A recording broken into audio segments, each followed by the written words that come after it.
자녀를 양육하다 보면 많은 어려움을 겪게 됩니다. 자녀가 어리면 어린 대로 또 성장하면 성장한 대로 그때마다 겪게 되는 어려움들이 있는데 저의 경우에는 특별히 자녀들을 키우면서 힘들었을 때가 아이가 예상치 못한 상황에서 고집을 부릴 때였던 것 같아요.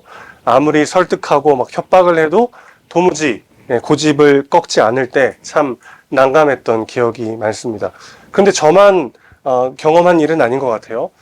소아정신과 의사인 서천석 선생님의 책 아이와 함께 자라는 부모라는 책이 있습니다. 거기 보면은 비슷한 고민을 가진 부모의 이야기가 나와요. 이게 정답인데 왜 못 받아들이는지 모르겠어요. 이렇게 한 부모가 질문을 합니다. 거기에 서천석 선생님이 이렇게 대답을 해요. 원래 정답이 듣는 법입니다. 정답이니까 빼도 박도 못 하잖아요. 부인하기가 더 힘들잖아요. 그래서 더 따뜻하게 말해야 됩니다. 받아들이기 힘든데 받아들여야 하니 정답을 말할 때는 더 조심해야 합니다. 이렇게 이야기를 했습니다. 정답을 말할 때는 더 조심하고 더 따뜻해야 된다. 이런 이야기였는데 이건 뭐 아이들에게만 해당되는 이야기는 아닌 것 같아요. 우리 모두에게 어떤 사실이 진실이 사랑이 필요합니다. 원래 복음은 기쁜 소식이기 이전에 참 무례한 소식입니다. 왜냐하면 우리가 죄로 인해 망가져서 내 안에 구원의 가능성이 전혀 없이 우리가 구원에 있어서 철저히 무능력한 존재다라고 말하기 때문에 복음은 1차적으로 굉장히 비참한 소식이고 무례한 소식일 수 있는 것이죠. 그렇지만 그런 죄인인 우리를 위해서 그리스도께서 자신의 몸을 대신 죽이시고 부활하심으로 그 놀라운 희생과 섬김으로 인해서 우리가 하나님의 자녀가 되었다고 하는 이 복음의 모든 메시지가 함께 조화를 이룰 때 우리는 그 메시지를 진실로 받아들일 수 있게 되는 거죠. 사실은 그렇게 사랑을 만나면 우리 안에서 진실이 됩니다. 그 말이 아무리 맞아도 그 말 자체에 사랑이 없다면 그것은 울리는 꽹과리와 같고 오히려 더 아프게 때리는 칼처럼 우리의 마음속에 박힐 수 있는 것이죠. 자, 오늘 본문에서 바울은 마치 우리에게 이렇게 질문하고 있는 것 같아요. 여러분은 여러분이 가진 지식과 자유를 가지고 무엇을 위해 쓰고 있습니까? 이렇게 묻고 있습니다. 더 많이 사랑하기 위해서입니까? 아니면 내가 옳았음을 증명하기 위해서입니까? 이렇게 묻고 있는 것만 같습니다. 우리가 가진 지식과 권리가 어떤 사안을 결정하는 유일한 근거가 되어서는 안 됩니다. 본문에 의하면 그것은 하나님의 뜻이 아닙니다. 이게 맞으니까 이렇게 해야 돼. 나는 자유한데 나에게는 그것을 누릴 권리가 있는데 왜 못해? 이렇게 접근하지 말라는 것이죠. 자, 오늘 두 가지의 지식을 바울이 이야기하고 있는데 암과 지식, 이 두 가지를 구분해서 지금 사용하고 있어요. 지속적 배움을 동반하는 동사적 의미의 알미 있고 변화가 없고 완결된 상태를 가리키는 명사적 의미의 지식을 구분해서 바울이 사용하고 있습니다. 한 번 더요. 똑같은 지식인데 계속해서 무언가 새로운 것을 배우고 익히면서 유연하게 바꿔가는 동사적 의미의 알미 있고 아무런 변화가 없고 딱 완결된 상태에서의 명사적 지식의 의미의 지식을 지금 구분하고 있는 거죠. 자, 오늘 10절 11절 말씀 다시 보시면은 네 지식으로 믿음이 약한 자가 멸망하나니 그는 그리스도께서 위하여 죽으신 형제라 라고 말하고 있습니다. 어떤 지식은 형제를 죽이는 지식이 있다는 것입니다. 어떤 지식이죠? 사랑 없는 지식이 사람을 죽인다라는 거죠. 나의 지식과 나의 권리를 사랑하기 위해서 사용하고 있는 것 우리는 돌아봐야 될 줄로 믿습니다. 자, 이 원리를 가지고 바울은 우상에게 바쳐진 고기를 먹냐 안 먹냐 이 문제에 적용을 합니다. 고린도 교회에 여러 이슈들이 있었어요. 여러 분쟁들, 여러 어려움들이 있었는데 그 중에 우상에게 바쳐졌던 고기를 먹어도 되는가 이 문제가 이제 굉장히 고린도 교회 안에 심하게 불거졌습니다. 당시 이방 신전에서 제사를 지낸 다음에 시장으로 고기가 나오는 유통 과정이 대부분이었어요. 워낙 신전에서 제사가 많고 거기에 사용되는 고기가 많기 때문에 여러분 고기는 뭐 유통기한이 뭐 1년, 2년 되는 게 아니잖아요. 그렇게 신전에 걸쳐서 제사를 한번 지낸 다음에 시장에 유통되는 고기는 굉장히 싸게 파는 그런 가격으로 이제 팔렸던 거죠. 그러니까 보통 서민들은 그 신전에서 제사를 지내고 난 다음에 시장에 나오는 그 고기를 먹었습니다. 근데 이게 문제가 된 거죠. 그러니까 신전이 속칭 육류 도매상의 역할을 해왔는데, 누군가에게는 그게 고기를 먹으려면 사용해야 되는 아주 유용한 장소가 되었지만, 누군가에게는 우상에게 바쳐졌던 고기를 먹는 게 굉장히 큰 마음의 어려움이 되었던 거죠. 여러분, 하나님은 한 분뿐이시고 우상이란 원래 없기 때문에 우상에게 바쳐진 재물을 먹는 데는 아무런 문제가 없습니다. 바울도 그 얘기를 먼저 하죠. 바울 당시에 고린도 교회 성도들 중에 여러 가지 이 먹어도 된다 파와 먹으면 안 된다 파가 이렇게 갈려가지고 첨예하게 막 대립을 하고 있는 거예요. 양쪽의 대표의 입장을 한번 제가 상상을 해서 한번 이야기를 해볼게요. 여러분 어느 편에 속하실지 한번 선택을 해보세요. 우리 고린도에서는 영향력 있는 사람들이나 정치 관료들이 자신의 친구들이나 사업 파트너들을 종종 신전에서 열리는 만찬에 초대를 합니다. 이들은 우리의 잠재적인 전도들이 아니겠습니까? 고기 먹는 것을 거부하는 것은 불필요한 고집과 지나치게 방어적인 태도로 비춰질 것입니다. 하나님은 한 분뿐이시고 우상이란 본래 없지 않습니까? 이 지식을 가지고 있는 우리가 우상에게 바쳐진 고기를 먹지 않을 이유는 없습니다. 이렇게 아마 주장했을 법합니다. 반대쪽 입장도 한번 들어볼까요? 이렇게 말하는 성도도 있을 거예요. 우상을 섬기는 의식에 사용된 고기는 더럽혀진 고기입니다. 신전에서 열리는 만찬이나 사교 모임에 아직도 참가하신다는 말입니까? 저는 이제 더 이상 그곳에 못 가겠습니다. 신전을 지나칠 때마다 마치 제가 예전의 삶으로 돌아가는 것 같아서 불편하고 불쾌하기까지 합니다. 많은 믿음의 선배들이 진정한 신자가 되기 위해서 많은 희생을 치렀습니다. 예전에는 친하게 지내던 사람들로부터 속 좁은 사람이라고 비난당하고 조롱당하지 않았겠습니까? 그러나 우리는 오히려 그것을 자랑해야 되는 사람들이 아니겠습니까? 양쪽의 입장이 이해가 되세요? 그 고기를 먹으면서 더 사람들과 함께 교제하고 그들을 전도하고 또 싼값에 고기를 살 수 있는 이런 이점들, 그리고 우상이라는 게 존재하지 않기 때문에 우상에 바쳐진 재물이라고 해서 그게 더럽혀지는 게 아니라는 거 우리가 알지 않습니까? 그러니까 고기 먹는 게 맞습니다 라고 이야기하는 한쪽이 있고, 그 고기를 먹고 신전을 지나갈 때마다 예전 내가 우상 숭배하던 생각이 나서 예배에 집중할 수가 없습니다. 고기를 먹는 일 자체가 저한테는 너무 거리낌이 됩니다. 이렇게 이야기하는 사람도 있었던 거죠. 제가 실제로 경험했던 일인데 많이 얘기했던 일이에요. 드럼을 교회에서 쳐도 되는가, 이 문제로 많은 양측의 팽팽한 주장이 있었습니다. 드럼이 있으면 훨씬 더 풍성하고 다양한 장르의 음악으로 하나님을 찬양할 수 있기 때문에 드럼을 사용하자라고 하는 측이 있었고, 드럼을 치지 말자라는 입장이 있었는데, 제가 조용히 찾아가서 그 이유를 한번 들어봤어요. 그랬더니 이 하이에츠라고 하는데, 이쪽에 있는 드럼, 그걸 막 칠 때마다 예전 굿할 때 꽹가리 소리처럼 들린다는 거예요.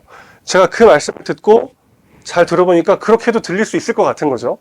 그러니까 그런 문화를 전혀 경험하지 못한 사람에게는 드럼이 있는 게 굉장히 풍성하고 다양하게 하나님을 찬양할 수 있는 좋은 악기인데, 예전에 그런 많은 문화 속에서 회심하여 예배당에 나온 사람에게 그 소리를 듣는 순간 예배에 집중이 안 될 정도로 방해가 될 수 있는 거죠. 양측이 다 맞는 이야기입니다. 그래서 제가 어떻게 했을까요? 그 드럼을 전자드럼으로 교체했더니 그 뒤로는 아무 얘기가 없었습니다. 우리가 뭔가 나의 자유, 나의 지식, 내가 뭔가를 잘하는 무언가를 가지고 내가 누리는 건 굉장히 좋은 일이죠. 하나님께서 우리에게 주신 삶이 있고 하나님이 우리에게 주신 은혜가 있고 축복이 있습니다. 그것들을 마음껏 누리는 건 하나님이 기뻐하시는 일이죠. 그런데 그것이 누군가에게 마음에 어려움이 되고 시험거리가 된다면 바울은 그것을 그 사람을 위해서 내 자유를 절제할 수 있어야 된다라고 말하고 있는 것이죠. 자, 오늘 이 우상에게 바쳐졌던 고기를 먹는 문제에서도 바울은 두 가지로 명확하게 이야기합니다. 첫 번째는 우상에게 바쳐졌던 고기를 먹는 것은 전혀 문제가 안 된다는 것을 분명히 이야기합니다. 그것 때문에 마음 힘들어하는 사람 때문에 그 문제 자체가 나쁜 거라고 말하진 않아요. 마음껏 그 자유롭게 우상에게 바쳐졌던 고기를 먹을 수 있습니다. 제가 이 구절을 써야 되는데, 제가 어릴 때 저희 아버님 댁은 제사를 계속 지냈기 때문에 제사 음식 먹지 마라. 이런 교회에서 그렇게 예전에 배웠잖아요. 예전에는. 그래서 막 다른 건 다 괜찮은데 제가 약과를 되게 좋아하거든요. 약과. 근데 어릴 때 시골에서는 그 약과를 이렇게 뭐 이렇게 보는 게 쉽지 않으니까 그 명절 때 이렇게 직접 만드신 약과가 너무 먹고 싶은 거예요. 그래서 어머니가 이제 제사 드리기 전에 몰래 몇 개씩 이렇게 따로 빼주시고, 예, 그래서 제사 때 드리는 음식을 못 먹어가지고 되게 그 고민하고 막 그랬던 기억이 나는데, 사실 우상에게 바쳐졌던 고기, 우상에게 바쳤던 음식은 우상 자체가 존재하지 않기 때문에 그 음식에 아무런 어떤 해나 어떤 문제가 되지 않는 거죠. 마음껏 자유롭게 그것을 먹으며 누려도 되는 거죠. 실제로 존재하지 않기 때문에 우상은 고기에게 아무런 영향을 줄 수 없습니다. 그런데 바울은 이 사실만을 말하는 게 아니라 두 번째 이걸 이야기하죠. 그러나 아직 죄악된 환경을 이길 수 있을 만한 그런 믿음을 가지지 못한 자들을 배려하는 마음으로 먹으라고 이야기하는 거죠. 그러니까 우리는 마음껏 내가 가지고 있는 자유와 하나님이 내게 주신 축복을 마음껏 누리고 영위할 그런 삶을 살아가야 합니다. 그게 하나님의 기쁨이고 그게 하나님께서 원하시는 일입니다. 그런데 내가 가지고 있는 자유와 내가 가지고 있는 특권을 마음껏 누릴 때 그게 누군가에게 마음의 어려움이 되고 시험이 된다면 그 사람과의 관계 속에서는 그것을 잠시 절제할 수 있는 것이 그 사람을 섬기는 일이고 하나됨을 이뤄가는 방식이라고 바울은 이야기하고 있는 것이죠. 자, 비록 존재하지 않는 우상이라 할지라도 약한 자들의 일종의 신앙의 감수성에 실질적인 영향을 미칠 수 있다는 것을 바울은 지적하고 있는 거죠. 그래서 약한 자들을 위해서 자신의 자유를 제한하는 사랑이 필요하다라는 것을 이야기해주고 있는 것입니다. 교회 안에 여러 다양한 종류의 사람들이 함께 모여서 하나의 교회를 이뤄갑니다. 또 우리 교회는 감사하게 새가족들이 많이 오시고 계시고 그렇게 전혀 서로 잘 알지 못했던 분들이 함께 한 가족을 이뤄가는 그런 시기에 있어요. 여러 가지 서로 간에 기도 제목들이 있습니다. 그럴 때 위로받고 싶은 마음으로 고민을 털어놨다가 우리가 그렇게 하기 쉽지 않아요. 아유, 그 정도는 아무것도 아니야. 나는 말이야. 이런 일도 있었어. 고통은 상대평가가 안 되는 거예요, 원래 여러분. 고통은 절대평가입니다. 그 사람의 아픔에 공감해주는 것이 내가 지나온 삶의 아픔을 부정하는 게 전혀 아니죠. 그렇죠? 근데 우리는 내가 가진 자유, 내가 가진 어떤 경험, 내가 가진 특권을 가지고 그 사람 앞에 나아가서 그 사람이 그것 때문에 무언가 시험당하고 어려움을 당한다면 그 자유를 잠시 내려놓을 수 있는 마음의 여유가 우리 안에 있어야 하고 그것이 오늘 바울이 말하는 또 한 번 사람을 섬기는 아주 중요한 모습일 수 있다는 것이죠. 참 지식으로 자라감이 필요하다 이렇게 말합니다. 만물이 하나님으로 말미암고 한 하나님이 계시다. 이것을 아는 것도 중요하죠. 우상에게 바쳐진 재물은 먹어도 아무런 해가 되지 않습니다. 우상은 존재하지 않고 오직 하나님만이 한 분 신이십니다. 그것을 알아가는 것도 물론 중요합니다. 그것을 배워가는 것도 그렇죠. 그런데 바울은 13절에서 이렇게 말하고 있어요. 내 형제를 실족하게 한다면 나는 영원히 고기를 먹지 않겠습니다. 바른 지식이지만 불완전한 지식이 될 수 있습니다. 바른 지식이 참 지식이 되려면 거기에 사랑이 있어야 합니다. 약한 자에게 맞춰주라고 바울은 그렇게 명령하고 있는 것이죠.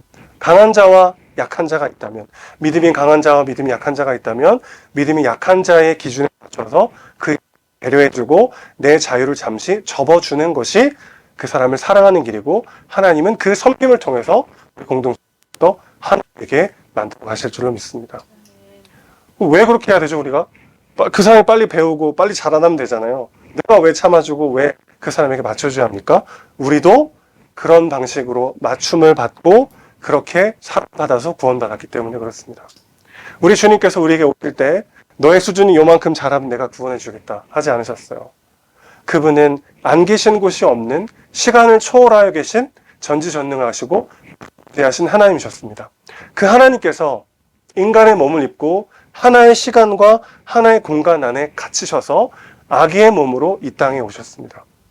여러분, 우리가 한 1시간, 2시간 이 공간에 있는 거니까 되게 즐겁게 여기 있죠. 만약에 20년 동안 여기에만 너무 힘들잖아요. 그렇죠? 그런데 안 계신 곳이 없으신 그분께서 하나의 시간과 하나의 육체 속에 갇히셨습니다. 어느 것에도 매이지 않아도 되는 엄청난 자유와 영광을 가지셨던 그분께서 자신의 자유와 자신의 영광을 다 접으시고 이 땅 가운데 아기의 몸으로 오셨습니다. 왜 그렇습니까? 우리를 구원하시기 위하여. 우리의 수준에 맞춰주신 거죠. 우리의 언어, 우리의 감성, 우리의 수준에 맞춰서 주님께서 우리에게 맞춰주심으로 우리가 구원받았습니다. 그리고 여러분이 만약 누군가를 위해서 여러분의 자유와 여러분의 권리와 여러분의 유익을 포기한다면 그것은 우리 몸에 새기는 예수의 흔적이 될 것입니다. 하나님은 그런 사람들을 통하여 영광 받으십니다.